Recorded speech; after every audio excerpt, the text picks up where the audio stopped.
Buenos días, hermanos. ¿Cómo están? Qué bueno, gusto de verlos. Todos los buenos del lado derecho. Está más cargado este lado ahora. Ok, seguimos entonces en nuestra lección número 2 de evangelismo. Y hemos hablado la semana pasada acerca de la soberanía de Dios y la responsabilidad del hombre. Una vez más, les recuerdo, esta no es una predicación, esta es una lección. Es decir, vamos a estar interactuando, ese es el objetivo. El objetivo de la lección es prepararnos para la obra de ministerio, es prepararnos para la evangelización, para ser más específicos. ¿Quién se atreve a decir lo que hemos aprendido en la lección 1 y 2 hasta ahorita? O pueden dar por aquí una idea, otra idea por allá, para resumir lo que hemos aprendido. En la lección 1 vimos lo que a Dios le interesa, lo que a Dios le importa. Le voy a dar una pista.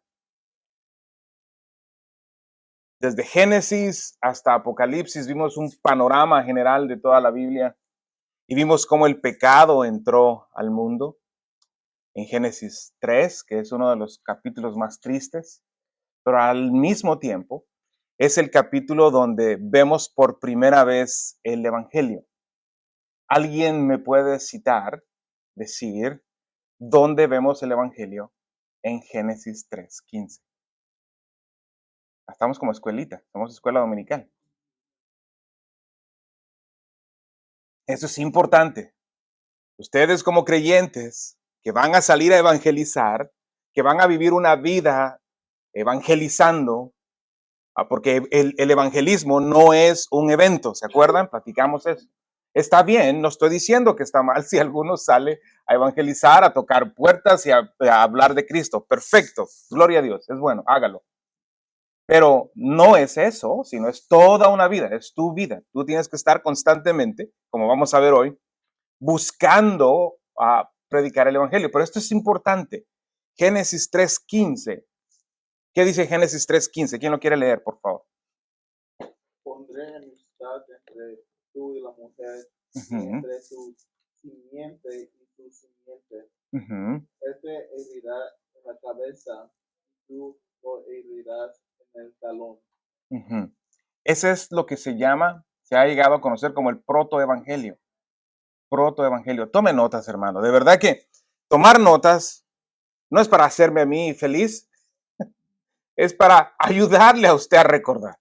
Porque cuando usted hace notas, usted se lo está diciendo a usted mismo. Y eso le va a ayudar. Génesis 3:15. Esto es algo que el creyente verdadero debe de conocer. El protoevangelio. El evangelio dicho en antelación. ¿Verdad? Este es el protoevangelio.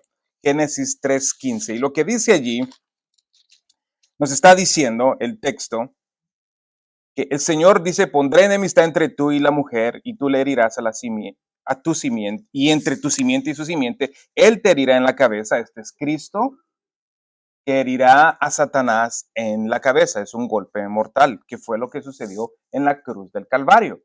Jesús destruyó las obras de Satanás en la cruz del Calvario. Y él te herirá en el talón. Eso es lo que Satanás hizo con Cristo. La herida en Cristo no fue una herida mortal. Él venció a la muerte y venció a la cruz. Entonces, esta es la promesa. Aquí comienza la promesa y luego vimos el desarrollo en todo el panorama. Vimos el desarrollo de esa promesa de la simiente. Esa promesa se le hace ¿a quién después? A Abraham. A Abraham se le hace esa promesa y la gente está a la expectativa. Quiero que sepan que los personajes bíblicos del Antiguo Testamento, ellos estaban conscientes de esta promesa. No crea que se hizo la promesa y luego pues ninguno se acordaba. No, todos estaban a la expectativa. Alguien viene el que nos va a salvar. Estaban a la expectativa esperando esto. Esa promesa se le hace a Abraham y luego pasa la historia y se le hace a David. ¿Se acuerda? El Señor le dice en 2 Samuel 7:12, le dice el Señor a David, que de su simiente vendrá un rey eterno. La promesa sigue a través de la promesa de Génesis 3:15, que se le hizo a Abraham después en Génesis 11, sigue en 2 de Samuel 2, 7, 12. Y vemos cómo en el transcurso del Antiguo Testamento, esa promesa se va cumpliendo. Y vemos su cumplimiento en el Nuevo Testamento, en Cristo. Ahí vemos su cumplimiento de esa promesa. Él es el Salvador del mundo. Entonces, eso fue lo que vimos en la lección 1, ¿se acuerda? Y también vimos en la lección 1 que hay un juicio, va a haber un juicio. Y que aquellos que creen en Jesucristo como su Señor y Salvador van a evitar ese juicio y esa condenación en el infierno.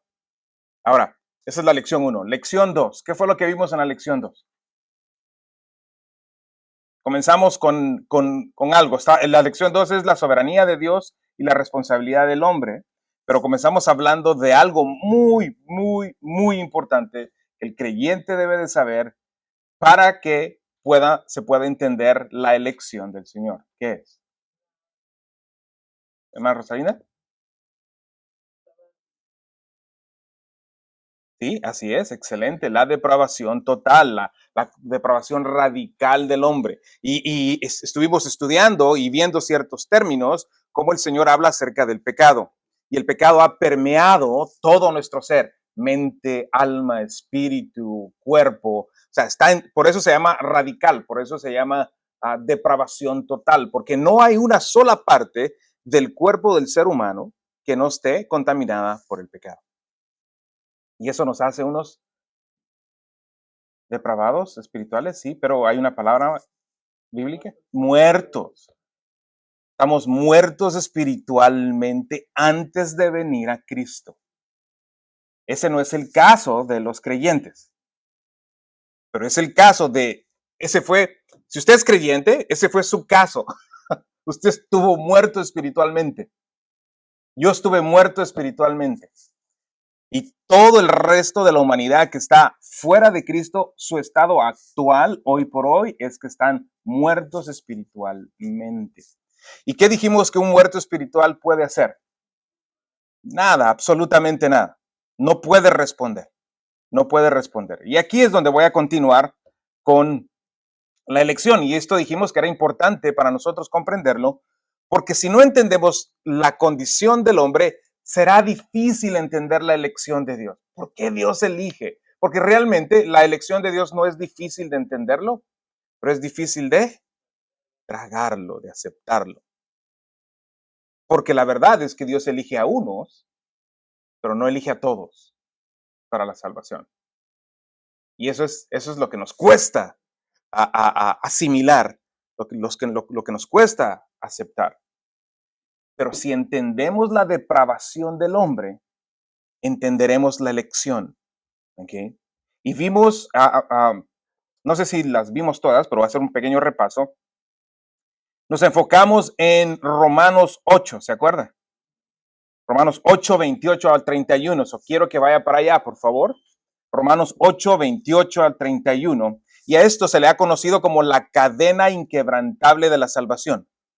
Este pasaje, por los teólogos y la historia del cristianismo, se le ha conocido como la cadena inquebrantable de la salvación. Y dice cadena porque va una atada con otra, y esta es la cadena, dice Romanos 8:28. Y sabemos que para los que aman a Dios, todas las cosas cooperan para bien. Esto es para los que son llamados. Ahí está el primer eslabón de la cadena. El primer eslabón de la cadena está ahí. Llamados. Llamados. Entonces, kletos significa, kletos en griego, significa convocados. Los que han sido convocados. ¿A qué, hermanos? A la salvación. Los que han sido llamados, han sido convocados a la salvación. Conforme a su propósito. ¿Cuál propósito? ¿Propósito de quién?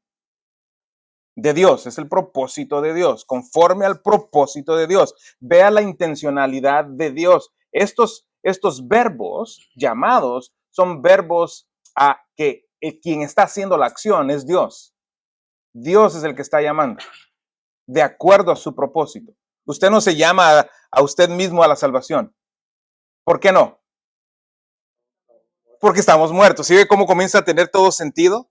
No puedes llamarte a la salvación porque estás muerto. Dios tiene que intervenir. Dios tiene que elegir. De lo contrario, si Dios no elige, hermanos, ninguno viniéramos a la salvación. Ninguno. Y creo que ese argumento es fuerte. Porque una vez más, ¿qué puede hacer el muerto? Nada. Tú no hubieses venido a Dios, a Cristo, si Dios no te hubiese llamado. Pero para que te llamó, te tuvo que haber elegido en la eternidad pasada. De acuerdo a su propósito, de acuerdo a su voluntad. Versículo 29 dice, porque a los que de antemano conoció, eso es la palabra en griego proginosko, significa presencia, es conocer de antemano, y hablamos en la lección anterior que este conocer de antemano tiene que ver con un conocimiento íntimo, no es un conocimiento de información. Cada vez que aparece este verbo en el Nuevo Testamento, está siempre relacionado con un conocimiento íntimo, no es un conocimiento de meramente información, siempre está relacionado con personas. 29 dice, porque a los que de antemano conoció, también los predestinó. Prorizo. Esto es nombrar con antelación. Esto es determinar. Esto es decidir algo con antelación, con tiempo.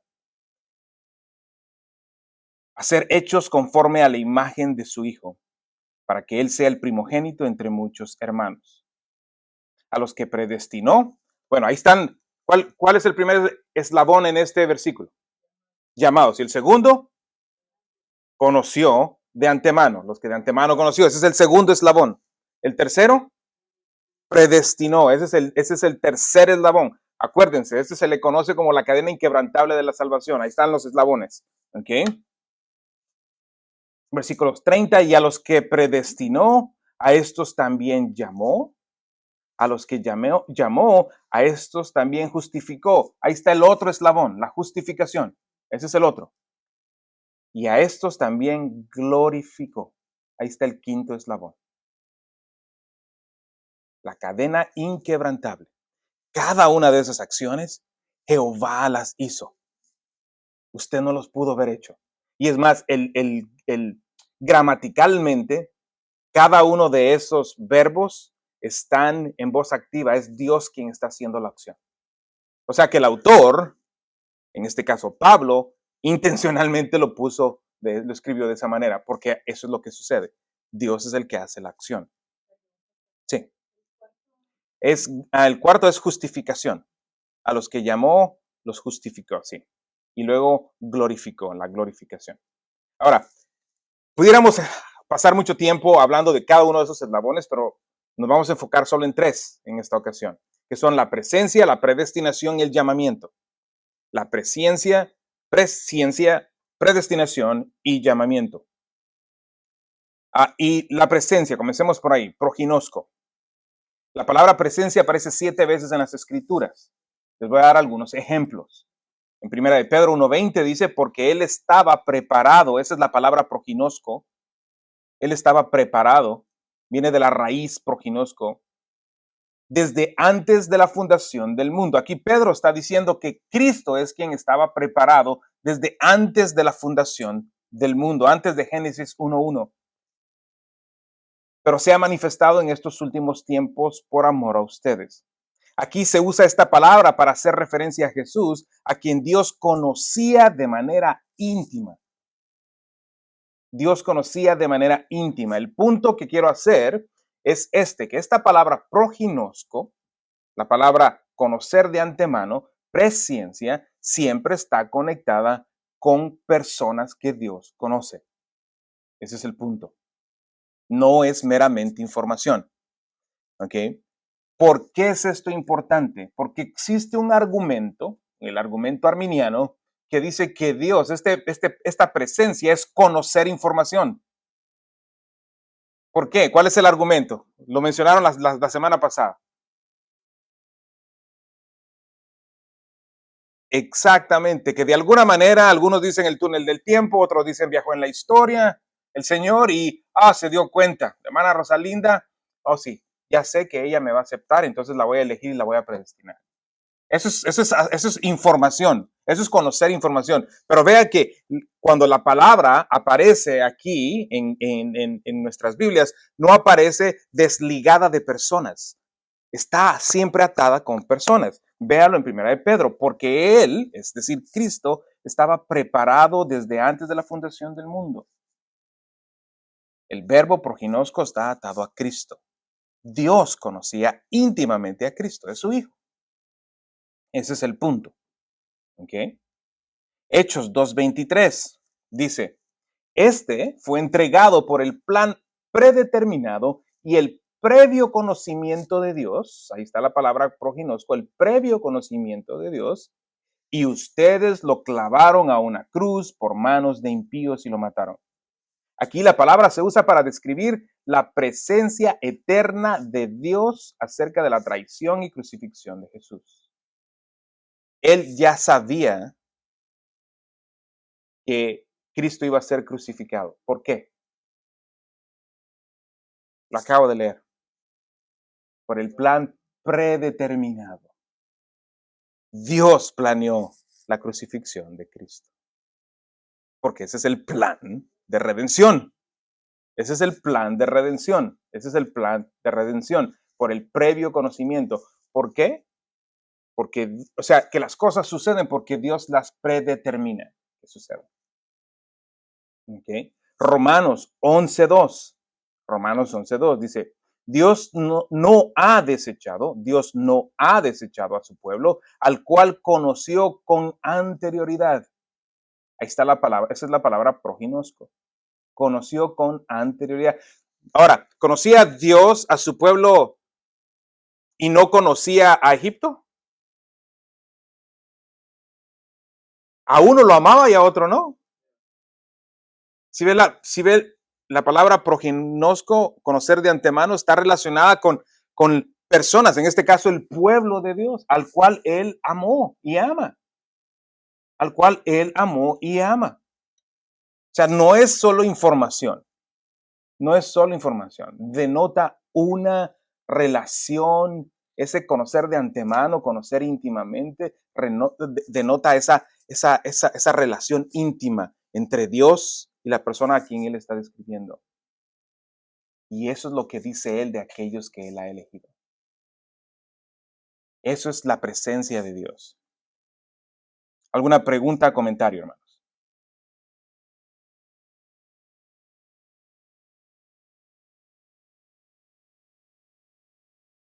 Ok.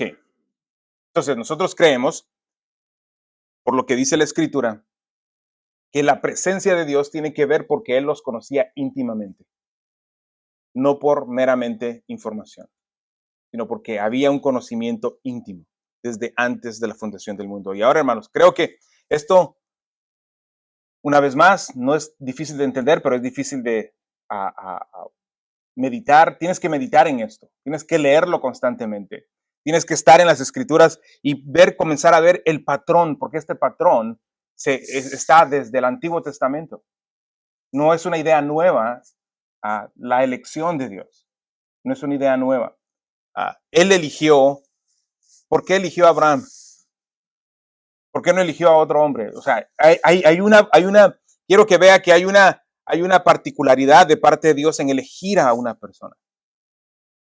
Siempre ha sido así. El Señor siempre ha elegido a las personas. Ok. Sí, hermana. Sí, lo conocía, pero lo conocía, si solo decimos lo conocía, es como muy vago, ¿verdad? Lo conocía íntimamente. Ese es el punto. Sí. Había un conocimiento íntimo. Y la Biblia no nos da más información. Quisiéramos saber más cómo esto sucede, ¿no? O cómo sucedió. Pero no nos da más información, hermano.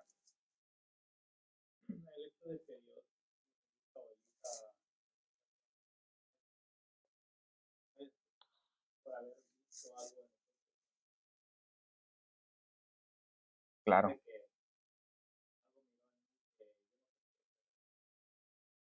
Sí, definitivamente, totalmente de acuerdo contigo. Y creo que por eso comenzamos por la depravación del hombre, ¿no? Porque no hay nada bueno en ti y no hay nada bueno en mí. Dios no te eligió porque eres inteligente, aunque lo eres. Exactamente, nada de eso. De hecho, Pablo nos dice en Corintios que lo vil y menospreciado escogió el Señor. Y eso somos nosotros. Eso somos nosotros. Sí, hermana. Sí, por su propia voluntad. No había nada bueno. Incluso cuando usted lee el capítulo 9 de Romanos, Pablo es tan claro. Es más, ¿por qué no vamos ahí? Vayamos a Romanos 9. Y eso no está en las notas, pero está bien. Tenemos todo el año para estudiar esto. ¿No? Y lo digo en serio, porque lo importante, hermanos, es que comprendamos el concepto. No me sirve a mí de nada, ni creo que sería un bienestar para ustedes en su crecimiento si solo les vomito información, por así decirles, ¿verdad? Lo importante es que podamos entender el concepto. Vayamos a Romanos 9. Y ahí en Romanos 9 vamos a ser sorprendidos, creo. Déjeme leerlo, ya estamos todos ahí en Romanos 9. ¿Qué? Este es Pablo escribiendo, y eso es lo que él dice: digo la verdad en Cristo, no miento, dándome testimonio mi conciencia en el Espíritu Santo, de que tengo gran tristeza y continuo dolor en mi corazón. Vea qué vulnerable se está haciendo Pablo aquí. Está siendo vulnerable, está expresando su dolor. Tiene un dolor en su corazón, Pablo. Porque desearía yo mismo ser anatema. Esto es ser separado de Dios. Esto es decir, yo quisiera estar en el infierno, es lo que está diciendo él. ¿Okay? Eso es no es que esto sea una realidad. Tenemos que entender, él está expresando su dolor. Pablo está expresando lo que él siente. Ahorita vamos a saber por qué está diciendo esto. Porque desearía yo mismo ser anatema, separado de Cristo, por amor a mis hermanos, mis parientes según la carne. ¿Quiénes son estos? Los israelitas. ¿Verdad? ¿Por qué? Porque ellos no aceptaban, la vasta mayoría de ellos no aceptó a Cristo como el Mesías. Hubo un rechazo, lo mataron, lo crucificaron. ¿Ok? La vasta mayoría no lo recibió. Porque son israelitas a quienes pertenece la adopción como hijos. Ahorita Pablo va a dar una lista de todas las bendiciones que el pueblo de Israel desde su elección de parte de Jehová ha experimentado. Entonces dice él, porque son israelitas a quienes pertenece la adopción como hijos, la gloria, los pactos. ¿A quién le dio todo eso? A Israel. Jehová le dio todo esto a Israel, los pactos, la promulgación de la ley, el culto y las promesas, de quienes son los patriarcas y de quienes según la carne procede el Cristo. Todo esto, todas estas son bendiciones que Jehová le dio a Israel, el cual está sobre todas las cosas. Dios bendito por los siglos. Amén. Pero, el pero es un contraste. ¿Se acuerda que hemos platicado de eso? El pero es un contraste. Es decir, a pesar de toda esta gloria y de toda esta manifestación de parte de Jehová al pueblo de Israel, ¿qué hicieron ellos? Rechazarlo. Eso es lo que está diciendo. Pero, el contraste. A pesar de. Pero, no es que la palabra de Dios haya fallado, porque no todos son descendientes de Israel. Porque no todos los que son descendientes de Israel son Israel, ni todos hijos por ser descendientes de Abraham, sino que por Isaac será llamada tu descendencia. Esto es, no son los hijos de la carne los que son hijos de Dios, sino que los hijos de la promesa son considerados como descendientes. Porque la palabra de promesa es esta: por este tiempo volveré y Sara tendrá un hijo. Y no solo esto, sino que también Rebeca concibió mellizos de uno, nuestro padre Isaac, porque cuando aún los mellizos, y aquí es donde quiero que pongan atención, porque el versículo 11, porque cuando aún los mellizos no habían nacido y no habían hecho nada, ni bueno ni malo, para que el propósito de Dios conforme a su elección permaneciera no por las obras, sino por aquel que llama. La elección entre los mellizos no se hizo por algo bueno en ellos, porque aún estaban en el vientre, y el argumento de Pablo es que estando en el vientre no habían hecho ni bueno ni malo, porque no tenían la capacidad motriz para hacerlo, ni la capacidad cognitiva para hacer ni bueno ni malo. Y ahí Dios los escogió. O sea que no es por mérito de ellos, no es por mérito tuyo. No hay nada, no ha habido nada que tú hayas contribuido. ¿Por qué es? Ahí no lo dice el versículo. No lo dice. Para que el propósito de Dios conforme a su elección permaneciera. Es decir, para que la elección de Dios permanezca. Para que la elección de Dios, el propósito de Dios en elegir. Es Dios quien elige. Es Dios quien elige. Y está claro, no por las obras, sino por aquel que llama. Es una elección soberana, hermanos, de parte del Señor para salvación. Es una elección soberana. Él en su soberanía, en su propósito, ejerciendo su voluntad, Él no es presionado ni influenciado por ti o por mí. Y qué bueno, hermanos, porque si fuera influenciado por ti, basado en nuestras obras, estamos descalificados. ¿Cómo podemos impresionar nosotros al Dios 3 veces santo? No podemos. No hay nada. Gloria a Dios porque Él elige, hermanos. Gloria a Dios porque Él elige.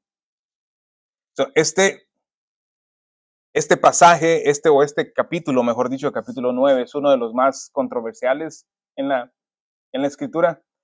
Para nosotros, no para los autores bíblicos, para nosotros, porque nos cuesta tragar esto. Saber que Dios escogió a uno o a otro, y eso es lo que hace en la elección. Y si usted mira el versículo 12, dice, y le dijo a Rebeca, al mayor, el mayor servirá al menor, tal como está escrito, a Jacob amé, pero a Esaú aborrecí. Y no da mayores explicaciones. Y nosotros como cristianos, estamos tratando que esto, ¿cómo digo esto? Dios no tiene pena en decir lo que es, porque nosotros tendríamos pena en decir lo que es. Y tratamos de hacer gimnasia con la escritura y estirarlo y cubrirlo. Decir, no, Dios no está diciendo, es que aborrecer no significa realmente aborrecer. Seguro. Amar menos. Es que ya se escucha diferente. No, aborrecer significa aborrecer. Eso es lo que significa. No hay vuelta de hoja. No trate de maquillar lo que Dios no está tratando de maquillar. Dios es Dios. Ese es el poder de Dios. Esa es la soberanía de Dios. Te guste o no, ese es tu problema. Ese es mi problema. Pero Dios no tiene problema con decir las cosas como son. ¿Verdad? Entonces, sí, es una doctrina difícil de asimilar, de tragar, pero así se presenta, hermanos. Así se presenta en la escritura. Quiero que usted cuando lea su escritura comience cuando lea la Biblia, quiero que comience a ver el lenguaje en el que habla la escritura, cómo se presenta, cómo se revela Dios. Dios se revela en blanco y negro. El próximo domingo voy a comenzar a predicar de primera de Juan. Y para Juan, las cosas son en blanco y negro. No hay áreas grises para él. Y te va a decir unas cosas que te va a dejar temblando. No hay nada en medio. No, eres o no eres. Punto. Fin de la conversación. Es así de directo, así de sencillo. Esa es la manera. Pero Juan es así, ¿por qué? Porque así lo inspiró el Espíritu Santo a escribir. Es decir, Dios es así. Dios es así. Dios es en blanco y negro. Así son las cosas. Así se ha revelado Él para con nosotros. Y no tenemos el derecho, hermanos. Ninguno de nosotros tenemos el derecho de cambiar eso. No tenemos derecho de hacerlo. Nosotros no nos acomodamos a una teología. No, nosotros hacemos teología del texto. que es diferente. Otros, los arminianos, por ejemplo, leen este texto y tienen que acomodarlo a su teología que ellos ya han decidido seguir. Entonces ahí es donde tuercen y comprometen la palabra de Dios. Ahí es donde la tuercen, porque está diciendo esto y ellos van a tratar y buscar y torcer con el fin de decir que no dice esto. ¿Verdad? Pero no, así no se presenta el Señor. Ok, ¿alguien está levantando la mano por ahí?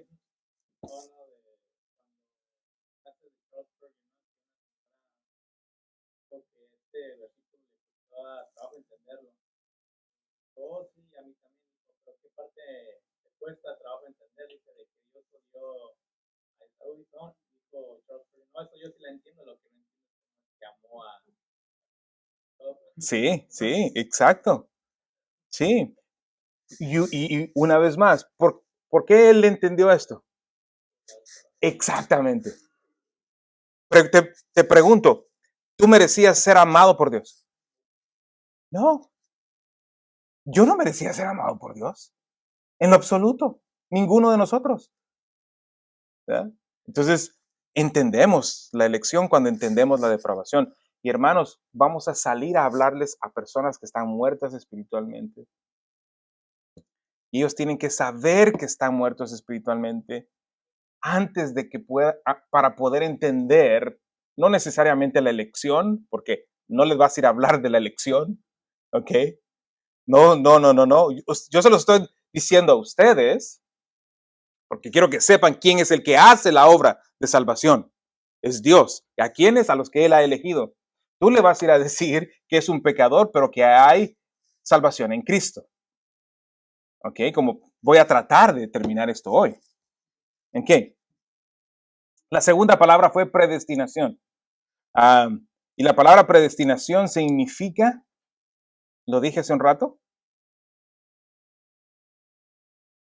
predeterminar, decir con antelación, eso es lo que significa, decir con antelación. Romanos 8:29 dice, porque a los que antes conoció, también los predestinó. Vea que es el mismo grupo. Note en Romanos 8:29 que es el mismo grupo. Aquellos que conoció, vea lo que dice el texto, a estos también los predestinó. O sea, que los conoce íntimamente y determina algo. Y lo sabemos por el contexto que es lo que está determinando, salvación. Y determina que estos han de ser salvos. Estos han de ser salvos. Esa es la predeterminación o la predestinación, mejor dicho. Dios marca a su pueblo para que llegue a conocerlo. Si lo ponemos en palabras sencillas, la predestinación es que Dios marca a su pueblo, a aquellos que conoció íntimamente, para que lleguen a conocerlo en su tiempo debido. En su tiempo debido. Cuando el Señor, Dios ha puesto un tiempo en el cual, ¿cuántas veces te hablaron a ti del Evangelio antes de que vinieras al arrepentimiento y a la fe en Cristo? Muchas veces. Muchas veces. Pero en la sabiduría de Dios, Dios tenía un tiempo y una fecha específica donde tu corazón iba a ser regenerado por Él, para que tú respondieras al Evangelio. La predestinación es eso, hermanos. Ahora, eso nos debe dar seguridad, hermanos, porque si Dios tiene un grupo al cual conoció íntimamente y al cual lo predestinó para la salvación, es decir, que todos y cada uno de ellos vendrán a la salvación. No habrá ni uno solo de ellos que se quede fuera. Ay, a Dios se le pasó. Se le olvidó uno. ¿Es posible eso? No, no es posible. Esa es una imposibilidad. Imposibilidad, porque Él hace su voluntad. Y esta ha sido su voluntad, predestinar a aquellos que conoció. Cada uno de ellos va a venir a la salvación. Y esto nos debe animar, hermanos, para la evangelización, porque no eres tú quien salva. No soy yo. Lo mencioné la semana pasada. Tú no eres el que cierra la venta. No. ¿Quién lo hace? El Señor. Tu trabajo es ser fiel a la palabra de Dios y yo sé, lo más difícil es siempre comenzar por el pecado, pero decirles que son pecadores. Y tómate tu tiempo para hacer eso. Tómate tu tiempo. No digas si eres pecador, pero mira, aquí está Cristo. No. Tienes que tomarte tu tiempo, explicarles por qué, en dónde están, ¿ok? En su, que están muertos espiritualmente, ¿ok? Y el Señor los va a traer en su tiempo. El Señor los va a traer en su tiempo. Dije la semana pasada, no andábamos buscando elegidos, andamos buscando pecadores. El Señor ya los tiene marcados, Él los va a traer, seguro. Es más, esta mañana estábamos orando, bueno, estaba yo orando en mi casa, pidiéndole al Señor que llame a los suyos hoy, a los que vienen hoy aquí a la iglesia, cuando se predique el Evangelio desde el púlpito, cuando se enseñen las clases de escuela dominical, que el Señor los llame. Porque ese es su trabajo, hermana Rosalinda.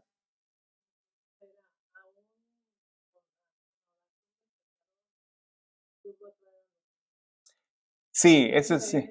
Sí. Yo también la hice. Sí. Eso, ahí vemos incluso, yo creo que esa oración del pecador, número uno, la oración del pecador no es bíblica, es antibíblica, no existe evidencia de tal oración. La historia del cristianismo en 1900 años, nunca nadie dijo una oración para aceptar a Cristo. Eso tiene como 100 años más o menos de existir.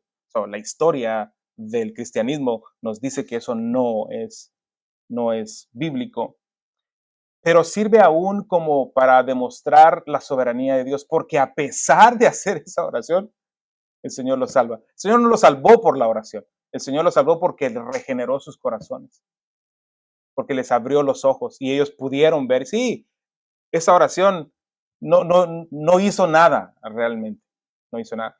El problema es que estas personas siguen pensando que esa oración los salvó, pero es por falta de conocimiento bíblico de lo que es lo que Dios hace. Pero es muy buena pregunta.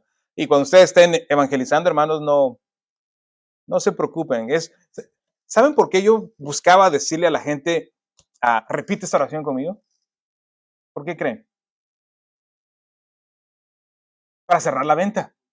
Porque si la hacen, ya es creyente. ¿verdad? No, usted no tiene que cerrar la venta. A eso me refiero con no cerrar la venta. Usted no tiene que cerrar la venta. Usted solo presente el evangelio, llámelos al arrepentimiento, llámelos. Y el Señor, si el Señor regenera sus corazones, que no le quepa la menor duda que estarán en la iglesia. Que no le quepa la menor duda que va a buscar una Biblia. Porque eso es lo que hace la nueva creación. Eso es lo que hace el creyente. ¿Ha leído Salmo 119? Este es un creyente del Antiguo Testamento que tiene hambre por la palabra de Dios. Y nada le satisface sino la palabra de Dios. Enséñame en tus caminos, enséñame tus preceptos. Quiero caminar conforme a tu ley. Cambia mi corazón. Léalo, es inspirador ver cómo un creyente ama la palabra de Dios. Bueno, alguien que el Señor ha regenerado tendrá ese deseo. Tendrá ese deseo. Si alguien dice ser creyente y no tiene hambre de la palabra de Dios, hay algo ahí que no está bien. Hay algo ahí que no está bien. Porque la naturaleza del nuevo creyente es ese deseo abrumador por la palabra de Dios. Acuérdense, estamos hablando de una persona con una nueva naturaleza. Una nueva naturaleza, una naturaleza que es sensible al pecado. Una naturaleza que es sensible a la convicción del Espíritu Santo que ahora habita en él o ella. Una naturaleza que desea la leche espiritual como un bebé recién nacido. Entonces, si alguien dice haberse arrepentido de sus pecados y viene a la iglesia, pero está tratando de solucionar su vida de alguna otra manera, pero no tiene un deseo por las cosas de Dios, ahí hay algo, hay que sentarse con esa persona una vez más y explicarle una vez más el Evangelio. Yeah.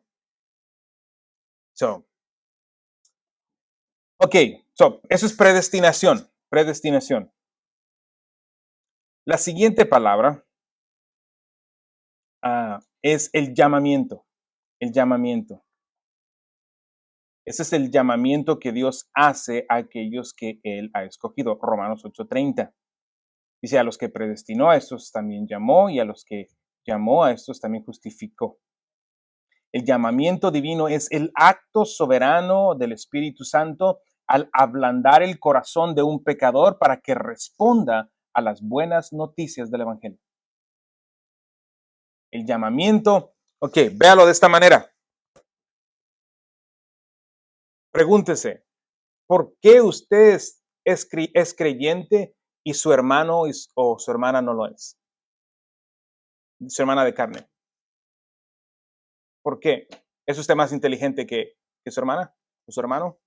No. ¿Por qué usted pudo ver lo horrible del pecado? Lo ofensivo que es el pecado para Dios.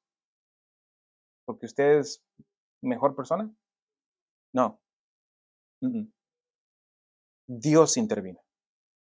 La única razón por la que usted pudo ver el pecado en sí, en usted mismo, y decir, esto le desagrada a Dios, es porque Dios abrió tus ojos. Eso es el llamamiento. El llamamiento es cuando Dios regenera el corazón de la persona.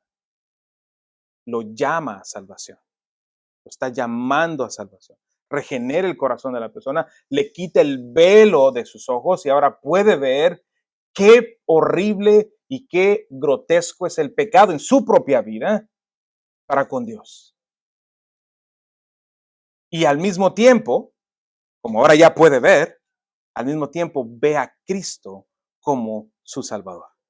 Puede ver la realidad de las cosas, es decir, puede ver la realidad de las cosas. Puede ver su pecado y puede ver a Cristo como Salvador. Ese es el llamamiento. Entonces, hay dos personas, las dos personas están escuchando el Evangelio. Okay. Está una persona, está usted compartiendo el Evangelio y una de repente dice, ¿por qué antes no me daba cuenta de mi pecado y ahora sí? Y hay una convicción en esa persona y hay un arrepentimiento genuino y viene y cree en Jesucristo genuinamente. Y la otra persona está como, ok, que me alegro por ti, dice, ¿verdad? ¿Por qué? ¿Qué pasó? Dios llamó a uno y a otro no. Así de sencillo. Dios llamó a uno y a otro no. No estoy diciendo que el otro no pueda ser sea elegido, no estoy diciendo eso. Eso solo lo sabe Dios. Lo que sé, esto es lo que sé, que Dios llamó a uno y a otro no. Los dos estaban en la misma condición espiritual. ¿Está de acuerdo conmigo? Los dos. Ninguno podía responder. Entonces, ¿por qué uno respondió? Porque fue llamado, fue regenerado, por eso. Y eso solo lo hace Dios. Usted no lo puede hacer. Yo no lo puedo hacer. Eso solo lo hace Dios. Entonces, esas son las cosas básicas del Evangelio que debemos de saber. Esas son las básicas que debemos de saber. Jesús dijo esto, vea, en Juan 6:44. Nadie puede venir a mí si no lo trae el Padre que me envió. ¿Alguien puede venir a Dios? ¿A Cristo, mejor dicho? Nadie, esa es la palabra más profunda del griego. Nadie significa nadie. Es simple, es sencillo. Es bien sencillo. Nadie significa nadie. Te incluye a ti. Incluye a tus hijos, a tus padres, a tus nietos. Nadie puede venir a no ser que el Padre lo traiga. Esta palabra significa arrastrar, es lo que significa traer, es arrastrar. Se utiliza cuando Pedro está pescando y el Señor, la pesca milagrosa, y tienen que arrastrar la red llena de peces o pescados ya, y la están arrastrando, ¿no? Y es la misma palabra en griego, arrastrar. Nadie puede venir a mí, dijo Jesús, a no ser que el Padre lo arrastre. Y si tiene sentido, ¿por qué arrastre? Pregunto. Exactamente, porque nadie queremos. Nadie queremos. Vimos la semana pasada Romanos 8:7, ¿se acuerda? Donde dijimos que ni queremos ni podemos. ¿Verdad? Si ve cómo la Biblia comienza a tener sentido en el lenguaje que utiliza, pero es tan importante entender la depravación del hombre. Ok, ahora, ¿cuál es ya vimos lo que Dios hace, la soberanía de Dios en la elección. Espero que hayamos entendido que Dios, si Dios no elige, si Dios no interviene en ninguno, hubiésemos podido ser salvos. Y lo mismo va a suceder con los que están allá afuera. Dios tiene que llamarlos a la salvación. Nosotros asegurémonos de ser fieles a la palabra en cuanto al evangelio, en cuanto a todo, ¿no? Pero hablando del evangelio, ser fieles al evangelio, no le quite, no le ponga. No declare a nadie salvo, ¿ok? Usted no tiene el derecho de hacerlo, ni yo tengo el derecho de hacerlo. No tenemos indicación en la Biblia de que el pastor o usted declara a alguien salvo. Eso lo hacen los padres de la Iglesia Católica. No, nosotros no. Nosotros vemos fruto, ¿verdad? Fruto. Y hablamos de eso también la semana pasada. Ok. Entonces, ¿cuál es nuestra responsabilidad? ¿Cuál es nuestra responsabilidad? Porque algunos no enseñan esta doctrina de la elección por miedo a que, bueno, si Dios va a elegir, pues yo me siento aquí tranquilo, me cruzo de brazos y que Dios haga la obra. ¿Verdad? Eso es pecado, hermanos. Te lo digo desde ahorita, eso es pecado, porque tenemos mandatos, tenemos un medio por el cual Dios va a salvar a los que Él eligió. Y usted y yo solo tenemos que hacerlo. Tenemos que ser obedientes.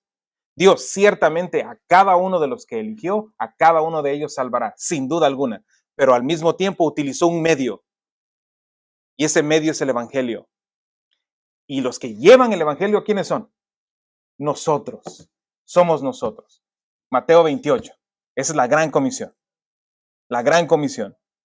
Somos nosotros, es nuestra responsabilidad ir y orar, como vamos a ver en un momento, orar por los no salvos, por los perdidos y buscarlos. Esa es nuestra responsabilidad. Ok, vaya conmigo a Colosenses 4. Colosenses 4. Colosenses 4, 2 al 4. Pablo dice, perseveren en la oración, velando en ella con acción de gracias. Oren al mismo tiempo por nosotros para que Dios nos abra una puerta para la palabra a fin de dar a conocer el ministerio de Cristo, por el cual también he sido encarcelado. Vea, este es Pablo, hermanos, el que habló extensamente y profundamente acerca de la elección. Y ahora está diciendo que oren, está pidiendo a la iglesia que oren y que lo hagan, que perseveren en la oración, que persistan en la oración, velando, dando gracias y al mismo tiempo pidiendo que oren para que una puerta se abra. El mismo apóstol Pablo que nos enseñó la elección, ahora está pidiendo que el pueblo de Dios ore para que Dios abra puertas de oportunidad. Si ve cómo esa es la responsabilidad del hombre. Y estos verbos son imperativos. Ore, eso es una orden. Todo lo que tenemos que hacer es hacerlo. Tenemos que hacerlo. Entonces, podemos decir, esto es lo que tenemos que hacer. Nuestra responsabilidad es orar. Esa es nuestra responsabilidad. Perseverar en la oración. Tenemos que orar. ¿Se acuerdan que una de las tareas cuál fue? ¿Orar para qué? No. La semana pasada hubo y la semana antepasada hubo también una tarea. No. Exacto, orar para que Dios te dé un corazón por los perdidos. Apúntala porque esa es tu tarea el resto de tu vida. Aquí está la orden. Colosenses 4:2. Yo no me lo estoy inventando, hermanos. Yo no le estoy mandando a orar porque a mí se me ocurrió. Escuche, aquí está, Colosenses 4:2. Perseveren en la oración. Eso es una orden. Velando. en ella con acción de gracias. Está hablando dentro del contexto de la salvación. Oren al mismo tiempo también por nosotros para que Dios nos abra una puerta para la palabra, para predicar el evangelio. Es decir, tu tarea y mi tarea será orar para que Dios nos dé un corazón por los perdidos. Oremos por los perdidos. Oremos por ellos. Oremos para que el Señor también abra una puerta de oportunidad. Oremos para que el Señor abra una puerta de oportunidad para poder compartir el evangelio. Eso debe de ser parte de nuestra vida como creyentes. Ore por sus hijos, hermano. Ya sabe que son pecadores y que no podrán venir a la salvación a no ser que Dios intervenga. Ore por sus hijos. Ore por sus hijos. No deje de orar y decir, pues no sé si son elegidos. Esa es la pregunta incorrecta. No tenemos mandato, no tenemos ni siquiera algo que nos insinúe que debemos de orar de esa manera, en lo absoluto. No. Ore por sus hijos. Yo oro por los míos. Ore por sus hijos para que el Señor abra una oportunidad donde usted les predique el evangelio. Ore por la salvación de ellos. ¿Okay? Ese es el primer principio de nuestra responsabilidad. Preguntas.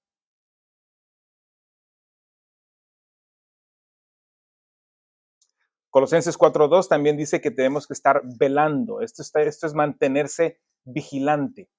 Eso es lo que significa. Velando significa mantenerse vigilante. Mientras oras, debes de estar alerta. Vive con la expectativa de que Dios ama a los perdidos y nos está abriendo puertas para que hablemos a los que necesitan escuchar el evangelio. Tenemos que estar vigilantes. Hermanos, esto no es algo pasivo. Esto tiene que ser intencional. Usted tiene que ser intencional, orando y buscando oportunidades. El Señor va a abrir oportunidades si usted le pide oportunidades para compartir el evangelio. ¿Ok? Ok. Ya casi estamos por terminar. El segundo principio lo encontramos en Colosenses 4:3. Bueno, ya lo mencioné, es el orar para puertas abiertas, para que el Señor abra puertas. El tercer principio es acerca de orar por discernimiento. Orar por discernimiento. Esto es Colosenses 4:4. Dice, para que lo manifieste como debo de hablar. Algunas versiones dicen hacerlo, como debo hacerlo. Pero la palabra ahí es hablar. O sea, nosotros tenemos que pedirle al Señor para que nos dé discernimiento cómo compartir estas verdades. No diluyéndolas, pero cómo compartir estas verdades. ¿Cómo debo de hablar esto? ¿Es buen tiempo para hablarlo? Pregunta, ¿sería un buen tiempo hablar esto cuando estés en tu hora de trabajo? No lo es. Ese es discernimiento, ¿verdad? No te vas a poner a predicarle mientras estás trabajando, no lo hagas. Mejor a la salida invítalo a tomar un café y entonces ahora sí háblale. ¿Okay? Pide discernimiento. Tal vez esa persona te está haciendo preguntas, ¿verdad? ¿Es el momento para responder cuando estás trabajando? No es el momento. Dile, excelente, tengo respuestas para ti, pero terminemos nuestro día de trabajo y vamos a platicar. Okay. Discernimiento, tenemos que tener discernimiento. Escuche lo que dice Pablo, para que lo manifieste. Oren para que lo manifieste cómo debo de hablarlo. O sea, nosotros tenemos que orar, Señor, dame sabiduría, dame discernimiento para saber dónde, cuándo y cómo. Y este cómo no involucra, una vez más, no estoy diciendo que tenga que cambiar el contenido, pero el cómo es, hermanos, nosotros tenemos que aprender de alguna manera a transmitir ese deseo genuino. Yo no quiero decirte que eres un pecador por decirte que eres un pecador. Yo no quiero decirte todo esto para que yo me mire muy inteligente. Yo no quiero decirte todo esto porque quiero ponerte abajo. No. Tenemos que de alguna manera aprender a decir estas verdades con contundencia, con firmeza, pero con un deseo genuino de parte nuestra de que estas personas vengan al arrepentimiento. Es decir, que vean ellos que hay un genuino interés de parte nuestra en su bienestar. ¿Sí me explico? Porque la gente puede percibir eso. La gente puede percibir eso. Si nosotros vamos con la intención de que realmente nos importan, y así debería de ser, que estas personas nos interesan, nos importan, porque estamos hablando de una eternidad en el cielo o una eternidad en el infierno. Lo que está en juego es muy grande, es muy grande. Entonces, el cómo es decir estas verdades con firmeza, con contundencia, con exactitud, pero al mismo tiempo con un genuino interés por la seguridad de esa persona. ¿Sí me explico? Eso es lo que tenemos que aprender, hermanos, a transmitir esto. ¿Ok? Este es el cómo. ¿Cómo debo de hablar esto? Ok, hermanos. Con eso terminamos la segunda lección. Espero que esto nos haya preparado. Solo con esto, hermanos, ya podemos salir. Solo sabiendo esto. Su tarea es la siguiente. Y la voy a preguntar otra vez, ¿ok? Cuando, no este domingo, pero el próximo. Su tarea es la siguiente. Siga orando. O ore. Si no lo ha hecho, ore. Para que Dios le dé un corazón por los perdidos. Ore por nombre. Dígale al Señor que le dé una oportunidad para hablar con fulano de tal. Que le dé el valor. Porque yo sé, hermanos, a mí, pues, usted no crea que yo le digo todo esto y dice, de plano que él no va a tener miedo. Tengo miedo. Cada vez que estoy compartiendo el Evangelio, tengo mariposas en el estómago. Todo el tiempo. Todo el tiempo. Pero yo me pongo a pensar en esto. ¿Qué es más importante? ¿Cómo me sienta yo o el destino de esa persona? Es el destino de esa persona. Es el destino de esa persona. Sí. Hace un par de semanas ya que me corté, no, hace como un mes ya, me corté el pelo y con una muchacha que es nueva, ahí al lugar donde siempre voy, y estábamos platicando y me contó muy feliz que está estresada porque está preparando su boda, y, me dijo que pues, en su conversación, pues ahora vivir con su novio es algo normal, ¿verdad? Eso no es, eso delante de los ojos de la sociedad es algo normal vivir con su novio, pues no estaba casada, y estaba contenta, ¿no? Y me dice, ¿qué hiciste? Ya me acordé. ¿Qué hiciste para Semana Santa? Me preguntó ella. Ya ve que ella les sacan a uno conversación mientras están cortándote el pelo. Y pues ya le conté qué es lo que hicimos. Y entonces comenzó la plática acerca de Dios. Y comencé a compartir el Evangelio. Especialmente por lo que me dijo, está viviendo en fornicación, está viviendo con su novio. Y le dije, no me vayas a cortar el pelo así. Y le dije, espero que... Tenía un nudo en el estómago. Espero que puedas ver la intención de mis palabras. Y le dije.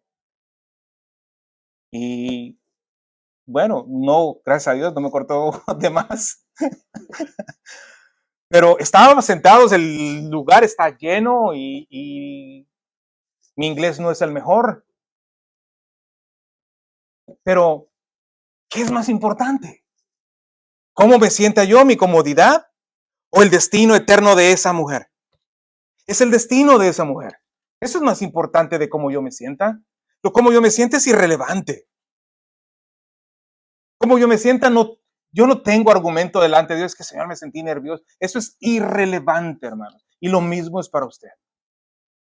Es irrelevante cómo usted se sienta. Si Pedro hubiese dicho, no, yo no quiero sufrir, mejor me voy a las islas de Malta allá a pasar unas buenas vacaciones, en vez de ir y predicar el Evangelio, usted y yo hoy no tuviéramos el Evangelio. ¿Eso sí ve? Lo que usted sienta, lo que yo sienta, lo que los creyentes sintamos al respecto es irrelevante. No cuenta. Tenemos que ser fieles al Señor. Amén. Vamos a orar. Señor, a ti sea la gloria. A ti sea la honra.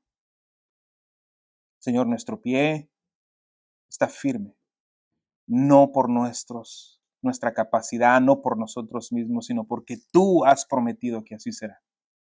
Que no darás nuestro pie al resbaladero. Que tú nos guardas desde hoy hasta siempre. Y eso debería darnos seguridad para salir y proclamar tu nombre.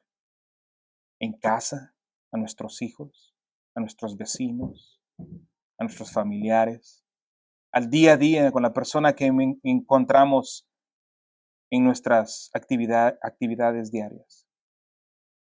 Señor, ayúdanos. Ayuda a este grupo de creyentes fieles.